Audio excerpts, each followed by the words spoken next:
Well, howdy folks, it's Matthew, your friendly neighborhood technician, making another video for you out of Boise, Idaho, and today I'm working on a 2006-2007 Dodge Ram 2500 heavy duty with the Cummins turbo diesel in it. Now I say 06-07 because this video and information it will be good for 2006 and 2007 Dodge Ram.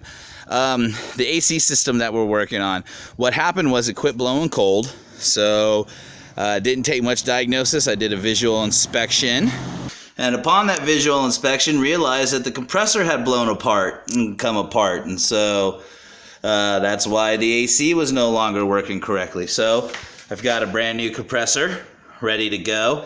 And anytime you replace an AC compressor, anytime you work with your system that requires you to replace a compressor or a dryer or anything like that, you always want to replace your AC compressor and your dryer together as one. So right here is going to be the location of the dryer. And as you can see, I already got some things apart there, so I'll fill you in here in a minute on what to do. And then the location of the AC compressor is going to be underneath, right here. All right. And so what you're going to need to do first is you're going to need to go ahead and get the belt off. Now, I took this belt completely off. I got a little ahead of myself. So let me give you a tip. Instead of completely taking the belt off, all you have to do is loosen it and get it off of the pulley for the AC compressor. So that way you can just remove your AC compressor. Now, to remove your AC compressor, you're going to need a 10mm socket or wrench, and that's to loosen and remove your AC lines. And then you're also going to need a 13mm socket or wrench, and you're going to have 4 bolts, 1, 2, 3, 4.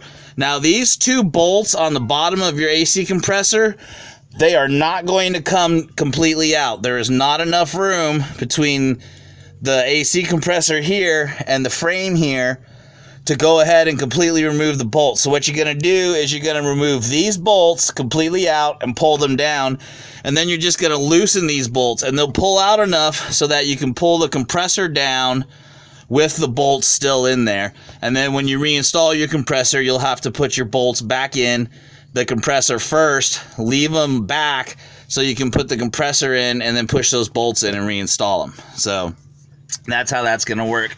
Now, I will give you the information for the amount of Freon that's going to need to go in here, as well as what you need to primer the compressor with PAG oil, how much ounces of Freon, how much ounces of PAG oil you need to do. Another little extra step that I do with AC units is not only do I put PAG oil in the compressor before I install, but I also go ahead and primer my dryer with a little bit of PAG oil. And what I'll do is I'll pour a little bit in there and I'll turn it upside down to get the bag in there just a little moist and get that lubed up real good as well. So there you go. So let's go ahead and get started getting things back together on this job. Again, a recap: 10mm and a 13mm to go ahead and get your AC compressor off. You don't have to take your belt all the way off like you see that I did. Honestly, you can just loosen it, get it off of the pulley. Once you've got your AC compressor off, the next step is going to be to remove your dryer. That is going to be a little bit of a wrestling match. Sometimes they come right off with these quick disconnects, sometimes they don't. Now then, for the Dodge 2500, you are going to use a 5/8. There you go. You're going to use a 5/8, and honestly, I used a few different pieces, and I found that this spring coupler works the best, okay? And that's going to clip right on here like so, and you're going to have to fight it, and you're going to have to work it up in there to go ahead and get that off. It's going to be a fight. Do not expect it to come off easy. You may have to stop and take a break a few times because you get frustrated at it. One of the things that I did go ahead and do that I didn't do right off the bat was remove the air breather tube and all that stuff. My video quality is not where it should be at. Hold on just a second. There we go. So go ahead and take your air filter, air breather tube, whatever you want to call it, and disconnect that. I did find, I've got a bucket over here that I'm standing on, and I did find that even with standing on the bucket, I just wasn't able to get in here with the leverage that I needed. Once I had removed this so I could get my arm down in here and work it, that's how I was ultimately able to get this off. I still have this side to get off, so I'll see if I can videotape that for you. And so again, you're going to use a 5/8, and if you can find this type of coupler, the locking one, that's where you're going to want to use. Let me show you the other ones that I tried to use.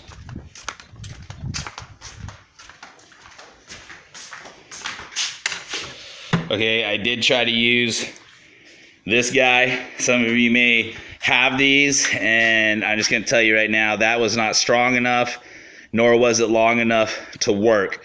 So go ahead and use the locking coupler ones, the spring locking coupler ones. Inside of there was thick enough and strong enough to go ahead and get that out. So there we go there. So let's go ahead and get our compressor primered with PAG oil, get that installed, finish uninstalling the dryer, and then, like I said, I'll show you how to charge the system. Now, I do have access through my awesome mentor who gives me all kinds of awesome information and teaches me all kinds of cool things about this business. Through him, I do have access to a nice vacuum pump, but I really want to try to cater to the do-it-yourselfer, especially to the people that are just trying this for the first time because they don't feel like paying $800 for an AC service. These gauges are all of $50 to $100, really dependent upon who you buy them from. And technically, you really don't have to go to like Snap-on or somebody to buy a set of gauges. You can go to Harbor Freight and pick you up a set of gauges for 50, 60 bucks and be just fine. And just for the fun of it, and since it's cheap enough, I went ahead and bought this little air vacuum pump. Now, it has at 28.3 inches of mercury, 4.2 CFM at 90 PSI. It actually has everything we need to accomplish this one job. And so I'm wondering if for the do-it-yourselfer, if this stuff right here is ultimately all you're going to need to accomplish this job. So that's something we're also going to find out during this job. And if that's the case, then the do-it-yourselfer can pick up the stuff that you need for this job for less than $100 at Harbor Freight. So, all right, so let's go ahead and get to work and see what happens. All right, so the capacity for the AC compressor for PAG oil for a 2006-2007 Dodge Ram with a 6.7 liter Cummins turbo diesel engine in it is going to be 7 ounces. Again, that's 7 ounces of PAG oil that need to go into the compressor for in order to prime it. So 7 ounces of PAG oil goes in here. What I'm going to do is I'm going to put 6 ounces of PAG oil in here. I'm going to put my last ounce of PAG oil in my dryer and do it like that. So that way I don't put a whole bunch of too much PAG oil. Too much PAG oil in a system, too much oil can actually harm you. It can work both ways, but I have seen it cause harm in the long run. So we definitely don't want to put too much PAG oil in there. So I'm going to go ahead and do that. Now, how am I going to measure out 6 ounces of PAG oil? PAG 46. It's PAG 46 for the Dodge 6.7 liter turbo diesel. So 6 ounces, I just did a conversion chart, and all I did was convert 6 ounces to tablespoons. 6 ounces equals 12 tablespoons. So I'm going to put 12 tablespoons of PAG oil in here and then put the rest in the dryer. Okay, now remember to get it up there, because you don't have the distance in between the compressor and the frame to remove these bolts or install them, you're going to want to go ahead and pre-install the bottom bolts. And then all you're going to do is when you lift that compressor up there, go ahead and get your bottom 2 bolts threaded and all the way installed, and then just come back and install your top bolts.